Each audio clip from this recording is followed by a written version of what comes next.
Social media पर channel Mahalakshmi की ओर से आपके पास सादा जय जगन्नाथ आए हैं कुछ खास। आज सीधा हम आपको ले चल रहे हैं जहाजपुर आपके साथ। अभी हम पिछले 10 दिन में 2 बार हुआ है और अगले 15 दिन बाद फिर आना है यहाँ पर।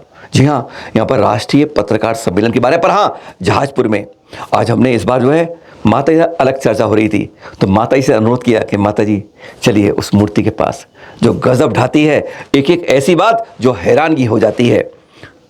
आज तक धरा से प्रतिमा निकली है, सैकड़ों नहीं हजारों निकली होंगी, लेकिन आज तक ऐसा नहीं हुआ कि कभी जुलूस बैंड बाजा उसका तैयार कर रहा हो।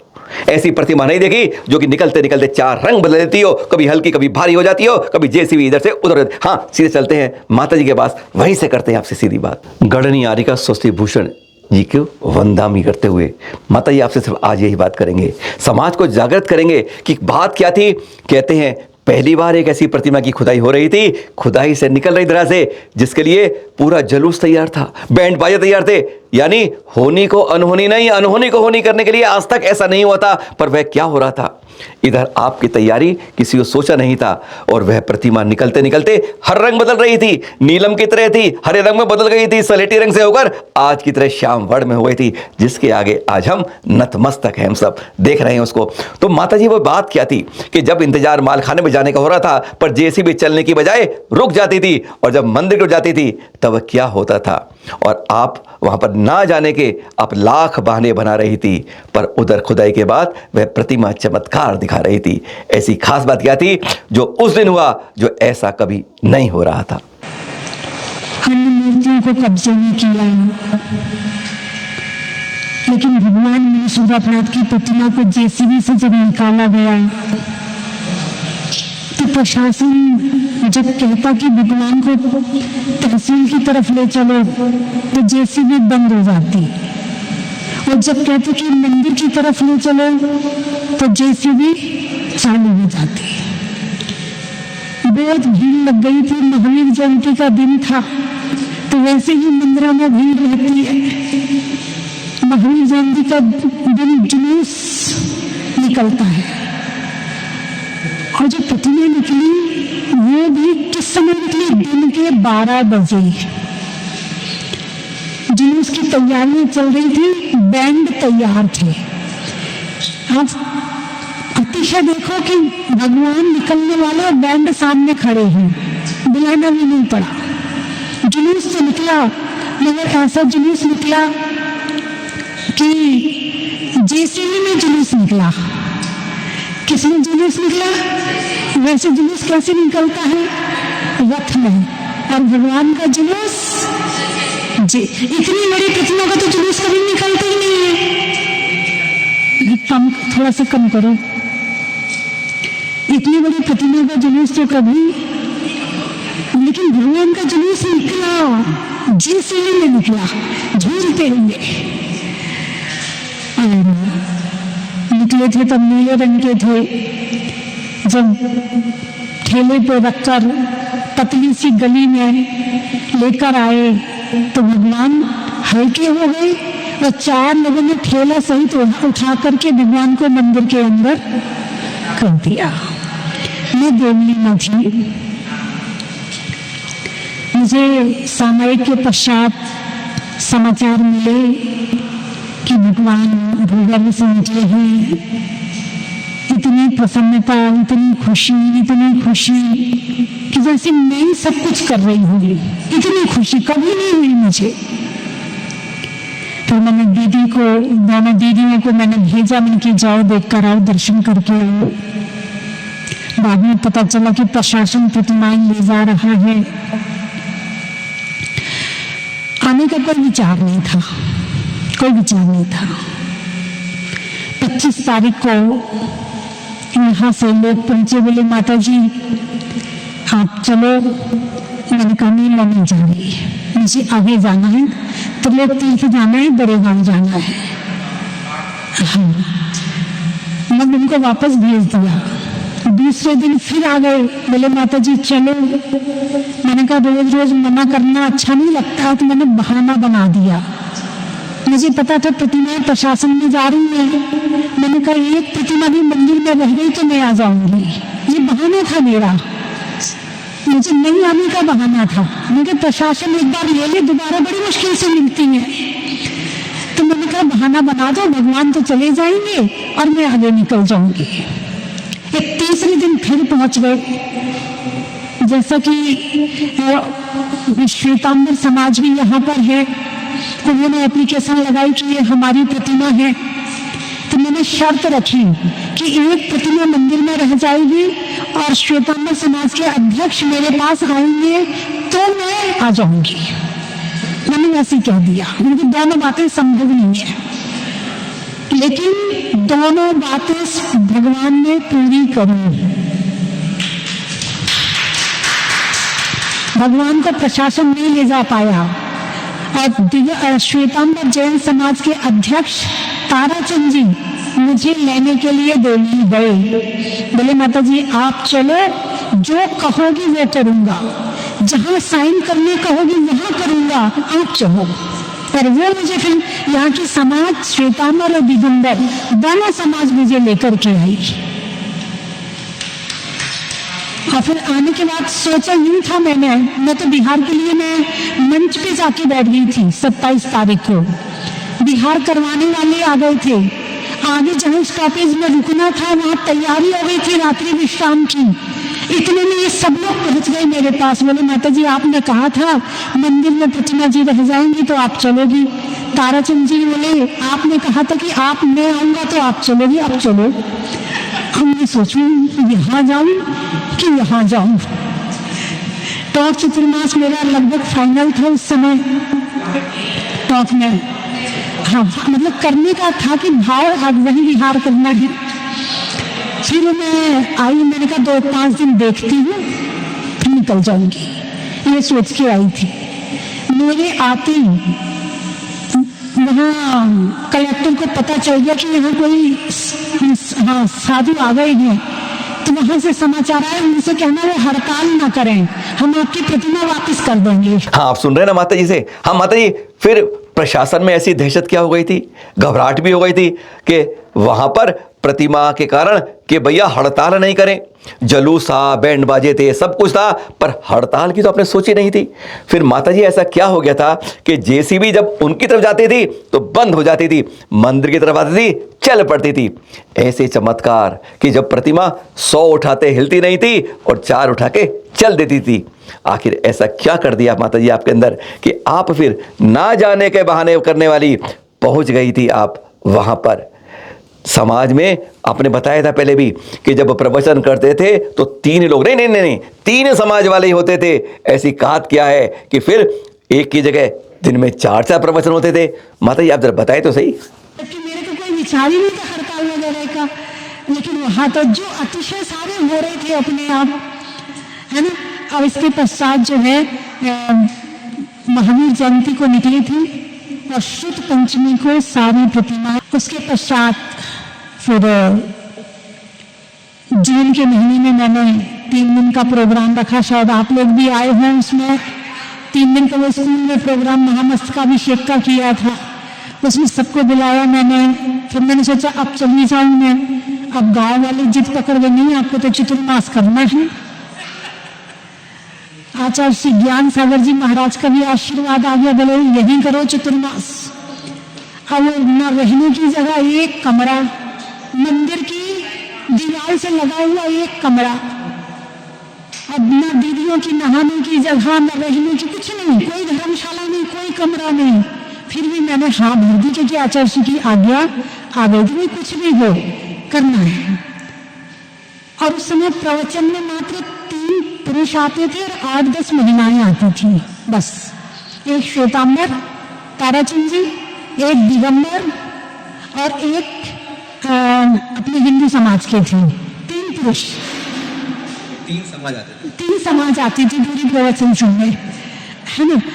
मैंने सोचा 4 महीने क्या करूंगी यहाँ पर, चलो फिर भी ठीक है, आज्ञा आई है तो करना है। जिस दिन चतुर्मास की कलश स्थापना हुई उस दिन भगवान की नाभि से रोशनी निकली और स्पंदन शुरू हो गया। नाभि अंदर जा रही, बाहर जा आ रही है। हाँ बहुत दुनिया आई उसको देखने। 6 महीने तक चला, 6 महीने चला, एक दिन नहीं, 6 महीने जो मैं सोच रही थी कि यहाँ कौन आएगा, वहाँ इतनी भीड़ आई कि मुझे दिन में 3-3, 4-4 बार प्रवचन करने पड़ते थे। फिर उसके बाद जमीन खरीदी, जमीन खरीद के फिर एक कमरा आदि, सीमेंट गोदाम आदि थी, वही थी वो। फिर भगवान यहाँ आए और फिर आप देख रहे भगवान यहाँ आए, फिर यहाँ शिलान्यास हुआ, हमें वापस मिल गई। दोनों दिन शुभ, दोनों दिन जैन त्योहार। सुन रहे ना भाई साहब, आज सीधा इसी तरह बता रहे हैं कि माता जी कह रही हैं कि जब यहाँ नींव पड़ी तो बरस दरस 5 साल के अंदर, जो देख रहे हैं अब ये रूप, ये ऐसे बदलता गया। और यहाँ पर अतिशय की चमत्कार, देख लंबी कतार लग गई। हर दिन खास बन जाता है क्योंकि यहाँ पर हर दिन एक नया चमत्कार दिख जाता है। अभिषेक शांतिधारा में माता जी ऐसा क्या चमत्कार है कि आज हम भी देख रहे हैं, 15 दिन बाद फिर भी आना है, पर ऐसी दिखता क्या है कि आप ही बताओ इस सारी दुनिया को कि कैसे ये हल्की होती है और कैसे ये भारी थी। आप अपने मुख से ही बताएं। 5 वर्ष में, मतलब 2014 में जमीन खरीदी, 15 में शिलान्यास हुआ, तैयारी आदि करके शिलान्यास हुआ, काम शुरू हुआ।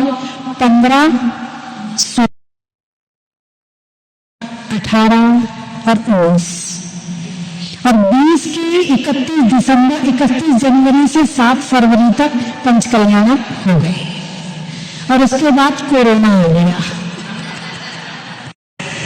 यदि पंचकल्याणक नहीं होते तो बहुत मुश्किल हो जाती, लेकिन भगवान का अतिशय है। एक अतिशय और देखो, निकली कब थी? महावीर जयंती की 13 को, यानी उस क्षण पर्व चलते हैं चैत के। भगवान का पंचकल्याणक हुआ तो विराजमान कब हुए? माघ सुदी 13, 10 लक्षण की 13, यानी सारे ऑटोमेटिक सारे अतिशय होते हैं यहां पर। और आज भी त्रयोदशी है, ठीक है। तो इस तरह से भगवान के कहीं पर एक अतिशय हो जाए ना तो लोग लिख के छपवा के बांटते हैं। यहां इतने हो गए कि हम कहते कहां तक लिखें। चाहे तुम भक्तों की मनवांछा पूर्ण हो। अभी कल एक परिवार आया था, दिल्ली का था, कहाँ का था मैं तो भूल ही जाती, रोज सुना के जाते मैं भूल जाती हूँ। बोले माता जी मैं बहुत डाउन में था, फिर मैं यहाँ आया और यहाँ आके मैं गया तो उसके बाद से जो हुआ है तो हर साल आता हूँ। भाई छेड़ मत, कम कर कम कर, और अब छेड़ना मत बीच में। बोले हर साल आता हूँ, हर साल बोली लेता हूँ, हर साल शांति धारा करता हूँ। एक परिवार, अभी मैं नहीं थी यहाँ पर, मुझे बताया कि एक परिवार था, उनके करीब कई करोड़ों रुपए थे, किसी को उधारी दिए थे, बस ये सोच लो कि मिलने नहीं थे। वो व्यक्ति यहाँ आया, बोले अब जो होना होगा हो जाएगा, मैं तो 2-4 दिन यहीं रहूंगा। अभिषेक किया, शांति धारा करी, बोली ली। दूसरे दिन, तीसरे दिन जैसे वो यहां से अभिषेक करके निकला और कमरे पे गया, बोले फोन आ गया कि भैया अपने पैसे वापस ले जाओ। एक नहीं, मैं कह रही रोज ही अतिशय होते हैं। जो जीवन में कभी 72-75 साल में जिन्होंने कभी अभिषेक नहीं किया और जब भगवान की प्रतिमा को देखते हैं तो वो यहां आके अभिषेक करते हैं। और जब भगवान को यहां ला रहे थे तो भगवान एकदम हल्के होके गाड़ी में बैठ गए। भगवान गाड़ी से यहां पर आ गए। अब मैं तो पांव से चल के आऊंगी ना, तो जब वहां वेदी में विराजमान करने लगे, पहले 18 जून 2014 तो वेदी में विराजमान करने लगे। भगवान इतने भारी हो गए कि उठे ही ना। अब मैं रास्ते में चल रही थी, दीदी के पास फोन आया कि माता जी से कहो भगवान नहीं उठ रहे। मैंने कहा ठीक है, मैं आ रही हूं। मैं आई, बस आते हल्के धीरे धीरे हिलने लगे और जैसी वेदी के पास वहां पहुंची और बस भगवान को स्मरण किया, यूं 4 जनों ने उठा के बिठा दिया वेदी पे। और कहां 100-200 लोग लगे थे, हिल नहीं रहे थे भगवान। हाँ, तो ये बड़ा अच्छा है भगवान का अतिशय। हम कहते कहीं भटकने की जरूरत नहीं है। आपकी कोई परेशानी हो, दुख हो, दर्द हो, परेशानी यदि ठीक होनी है तो यहां हो जाएगी, और नहीं होनी है तो कहीं नहीं होगी, और होनी नहीं हो तो कम से कम सहन करने की शक्ति भी यहां मिल जाएगी। परेशानी होना अलग बात है और परेशानी होने की सहन शक्ति मिलना अलग बात है।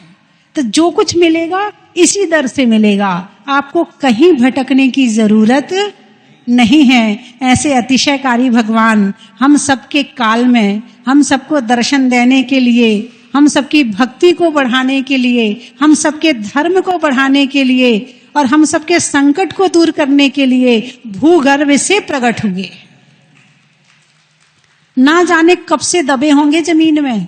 माता जी एक बात तो बताएं पहले आप, राज की जरा अंदर की बात, कि आपको पता कैसे चला कि यहां से जल्द भगवान निकलेंगे? आप तो लंबा सोच रही थी पर जल्द निकल आए, और तब आप कैसे रुकी रही?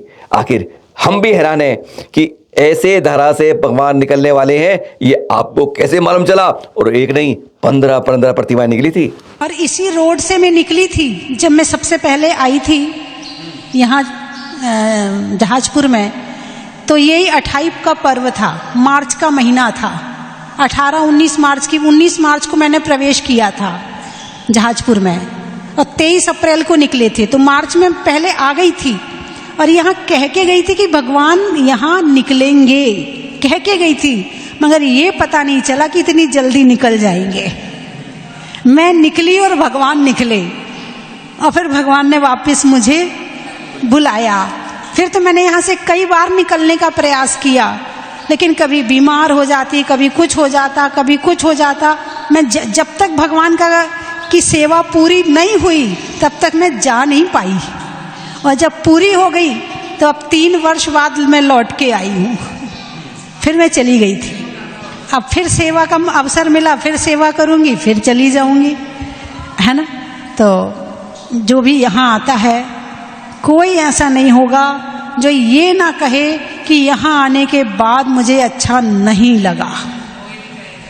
कोई नहीं कह सकता है। ये भगवान का अतिशय है। आते ही उसके रोम रोम खड़े हो जाते हैं, आते ही ऐसा लगता है कि जैसे पता नहीं अकृत्रिम चैत्यालय में आ गए हों। तो ऐसा भगवान का अतिशय है, और हम सब भक्तों पर है, और हम भक्तों का पुण्य है कि उनकी सेवा करने का सौभाग्य प्राप्त हुआ। और आज हमारे बीच में श्री